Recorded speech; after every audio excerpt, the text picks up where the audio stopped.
You're very welcome to another episode of the Scaling Your Business podcast. For this episode, although he's Irish, we're going over to America to be joined by Conor Power, the CEO of Interpreter Intelligence. Conor, you're very welcome to the show. Hi, Rian. Pleasure to be here. Thanks for having me. Thanks for reaching out. Excited for the conversation. Likewise. Delighted to have you on. Typical fashion with the show. For regular listeners, will know that we focus on three areas, as we discussed before we hit the record button, was early influences, challenges, and pivotal moments, with the idea of providing some value throughout, making sure that you don't sound like a parrot. So let's go right back to the beginning. If I'm correct, you grew up in Portmarnock in Dublin. Any favorite standout memories from your childhood growing up there? Well, now I live here in San Francisco now. I've lived here for the last 21 years. The one thing that stands out now that I have two young kids myself is that we didn't appreciate the the areas that we grew up in, at the time. So I was a young kid growing up in Portmarnock, and really it was an idyllic place to grow up in Ireland, and but we didn't appreciate it. So for me, I think it was a brand new community. So what was the memories that I have was just everybody on the street was the same age. All the kids were growing up at the same time. The schools were teeming with people.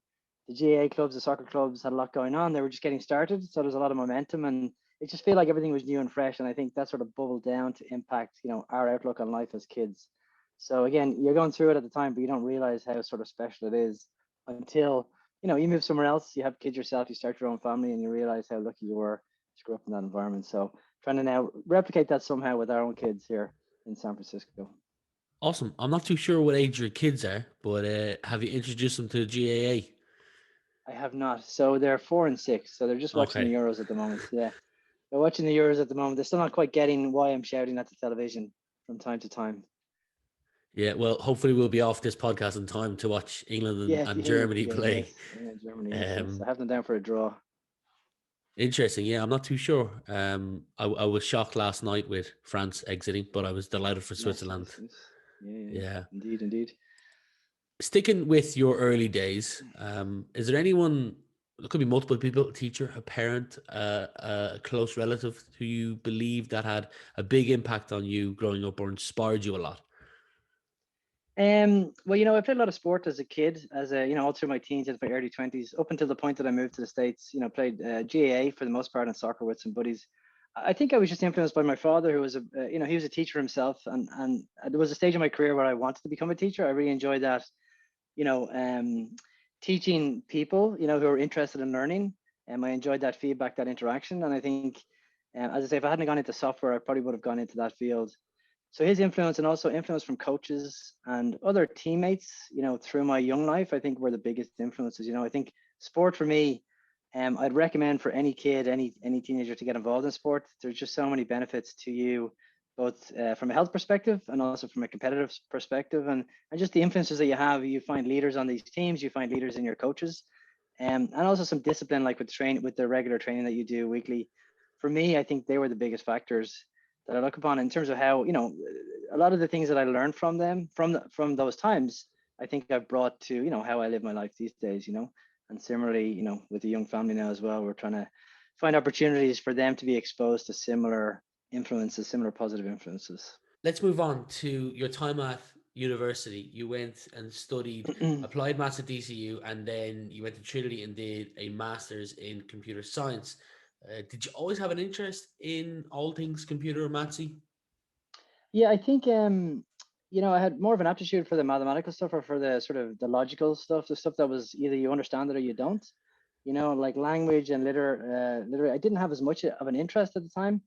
And I think in terms of influences, I did have a mathematics teacher, applied maths teacher in our school. He was a very good teacher, very influential. His name was Mr. O'Sullivan, if I remember correctly. But 4 of us from that applied maths class applied for the same course in Dublin City University, which was called applied mathematics. And it was only a class of 30 people. But again, it just, I felt like I had the aptitude for it. It appealed to me.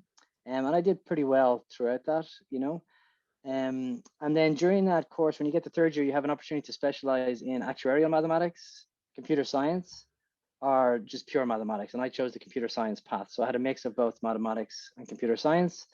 And again, my interest just grew. I would consider myself somewhat of a poor student in 1st year, got better in second year, got better in third year, and then I did very well in fourth year. And again, I put that down to just, maturing a little bit. And I think with the Irish educational system, the individual is left a lot to decide what they want to do at a very early age. You don't get a very broad width of education. But I think it benefited me in the end because we specialized, and fortunately I had the aptitude, so I did pretty well. When I finished university, then I was in my fourth year. I really had no clue what I wanted to do. Computer programming was the obvious opportunity, but then I saw a position for a master's advertised in both DCU and in Trinity College Dublin. Mm. So I actually started it in DCU in neural networks, which of course is a hot topic now with artificial intelligence. But I think it was still quite a burgeoning field at the time. Anyway, I decided to go to Trinity College Dublin into the knowledge and data engineering group there. Did a master's there, a research-led master's, so no classes, just purely research. Worked on a European project, so got some. Again, it was a transition because you're out of your element. It's a whole new set of people you're interacting with. It's a new challenge in having to be self-disciplined to write a thesis. And then thoroughly enjoyed that. I made some friends there. It was great to be in the city center rather than there in the north side. I mean, I'm from the north side, but Trinity is in the city center. You're sort of in the thick of it. So I really enjoyed that. And then as the summers came in, because our course went through the summer, it was just a good all around experience. Again, I probably took a bit longer than more disciplined students. It took like 2 years, I think, maybe 2 and a little bit years to do my master's.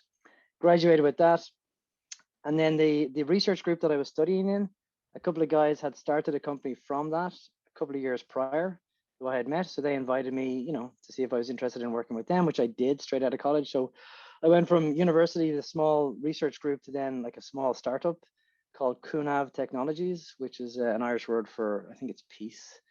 Anyway, so again, it was a great opportunity because it's a small company and you have a whole different experience working for a small company than you do for a bigger company. You get your hands on every part of the code base. You're sort of interfacing with the customers from the get-go.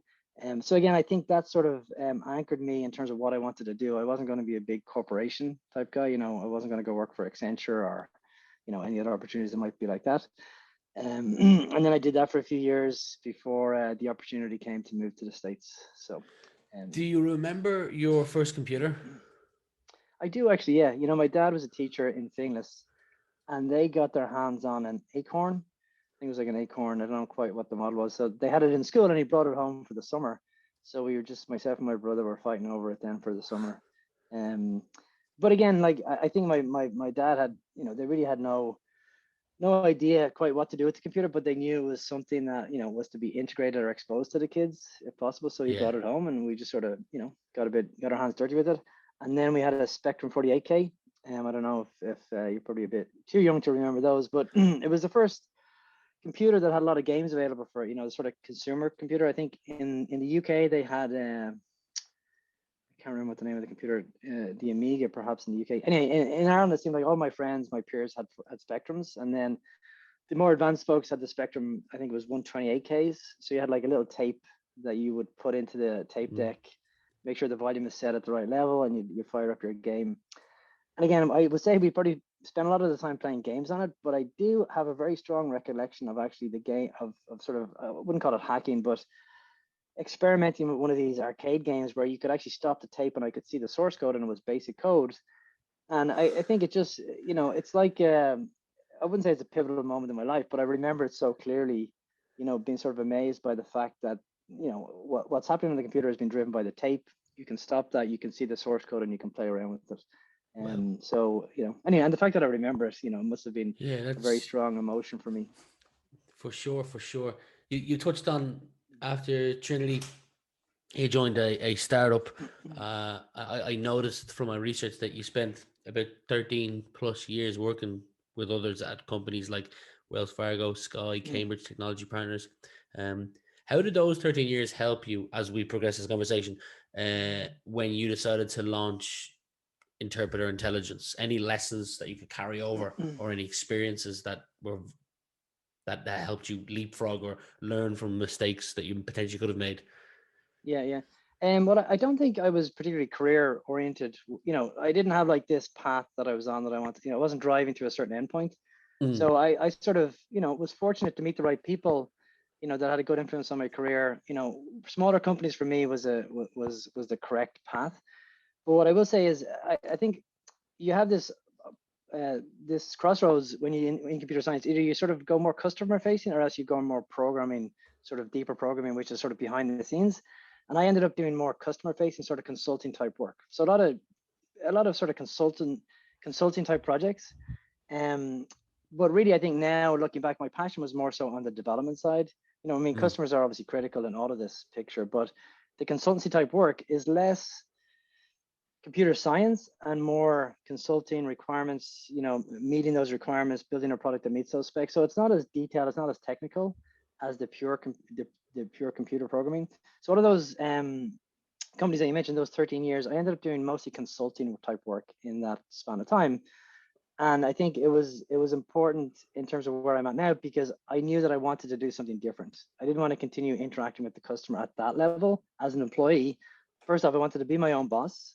So if I was doing that, I wanted to sort of control my own decision-making process, but I also wanted to take control, sort of creative control over what it was we were building. So understand what the customer needs, but take that away, build a product, and then bring it back to the customer and sort of reap all the benefits of that rather than working for other people. So I think those 13 years was really the driving force. And at the end of that, saying, okay, I'm going to do my own thing.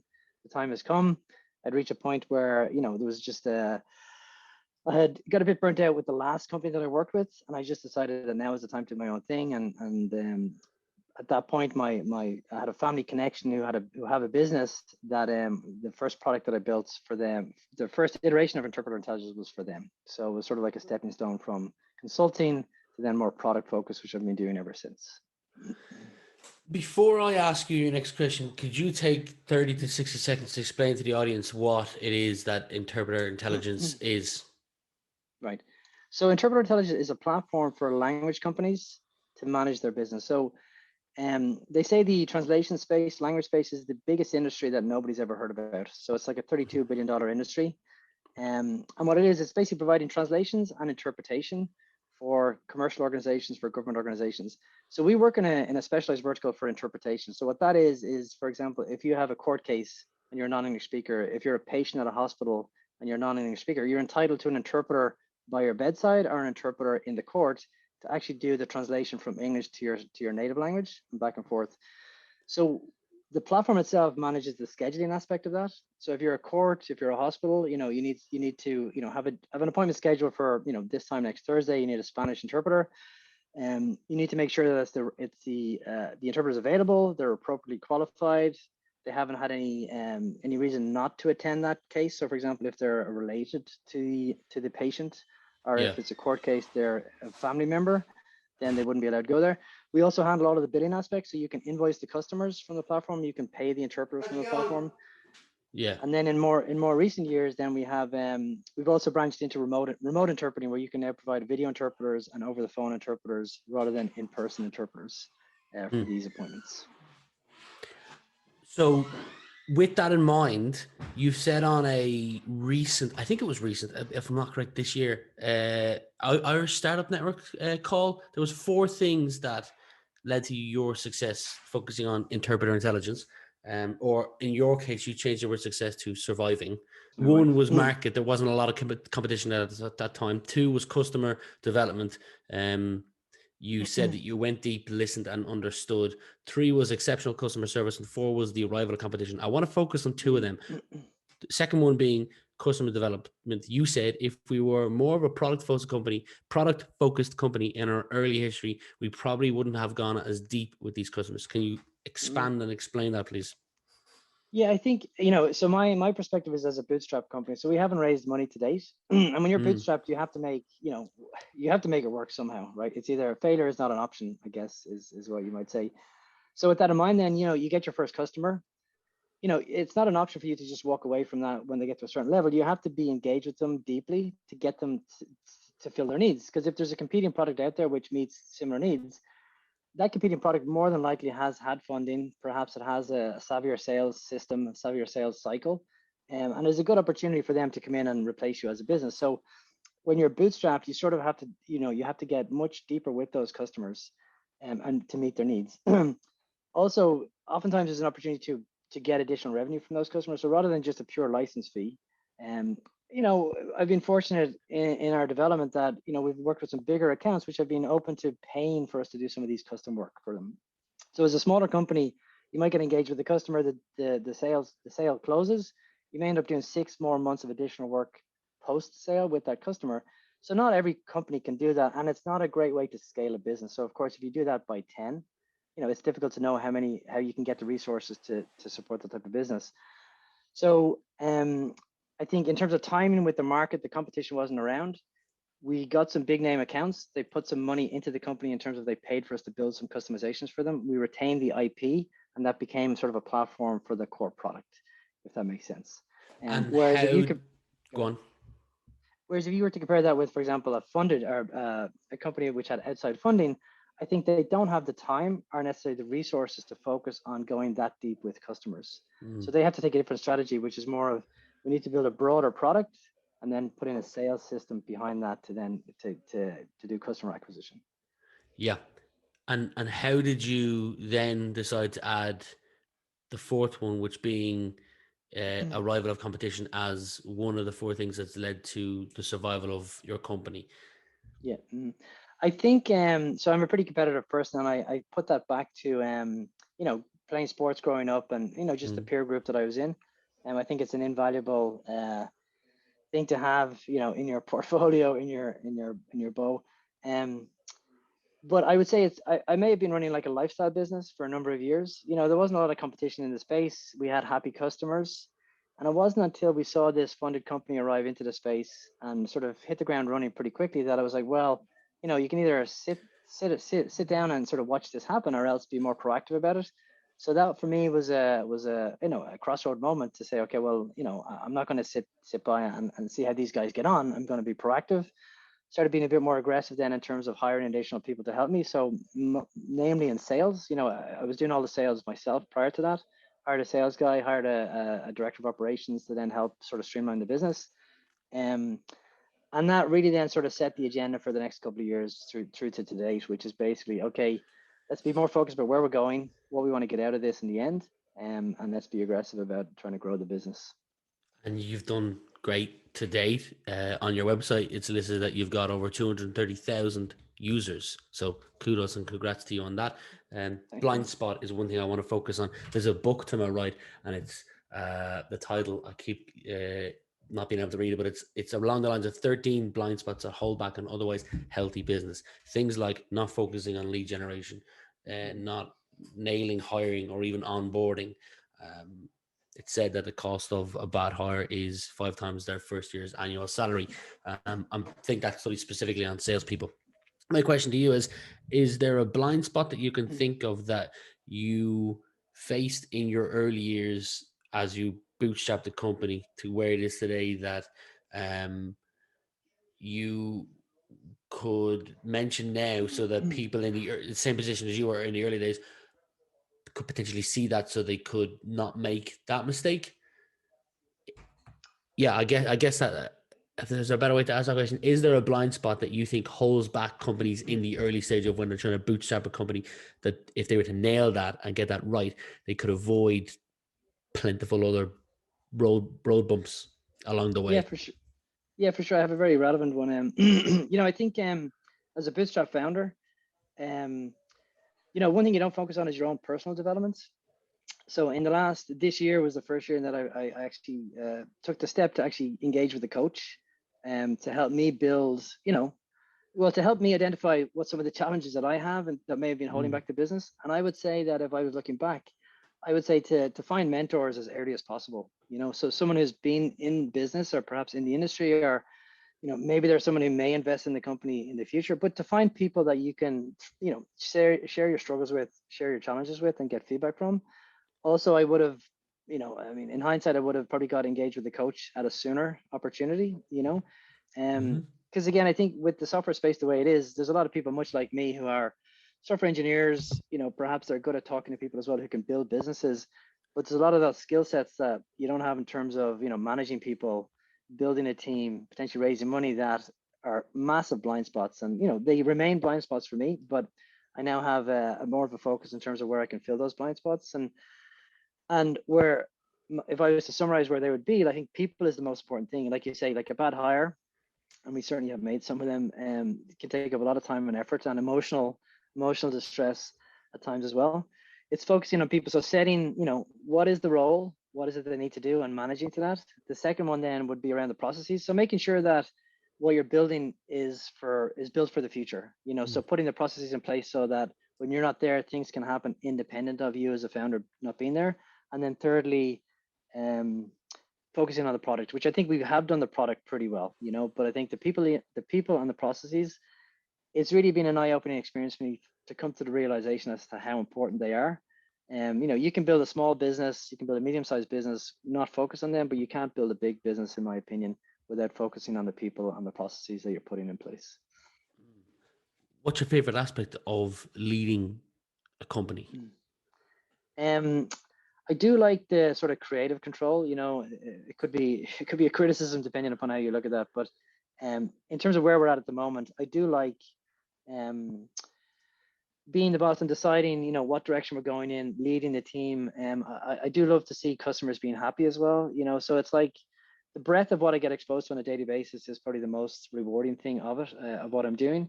Of course, there's times where it's very stressful and there's too many things going on. But taking a step back from it, I think just having your toes in each pool, the sales side, the product side, the development side, is really rewarding and very interesting. It's just at times it's a lot, and that's where you need to hire the great people to come in and fill those holes, and then you then have a sort of a peer-to-peer type of relationship with those folks. If you focusing on your early days before we wrap this up. Secondary school for our UK Irish listeners, high school for our US listeners, if you could add one mandatory subject to that period of their life, what would it be and why?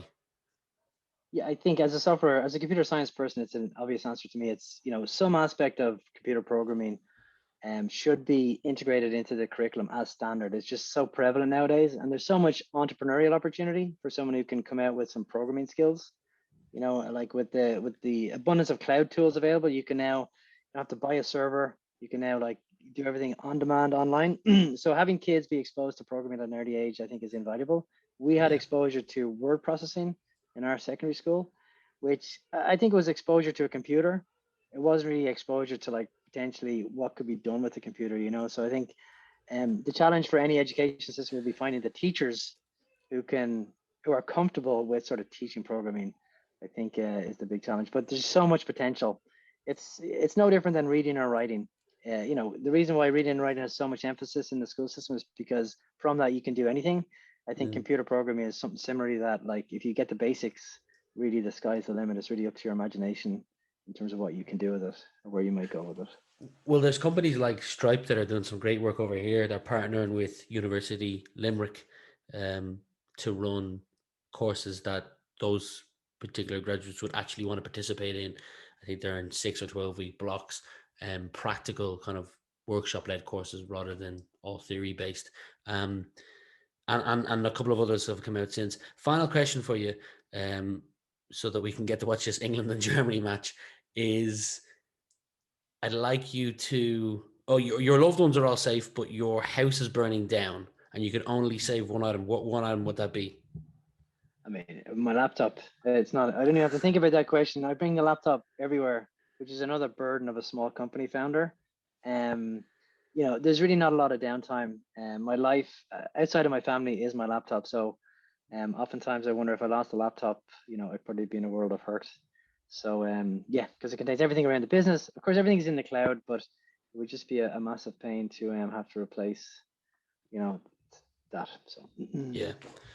Conor Power, I've had a great pleasure chatting and getting to know you a little more over the last 35 minutes.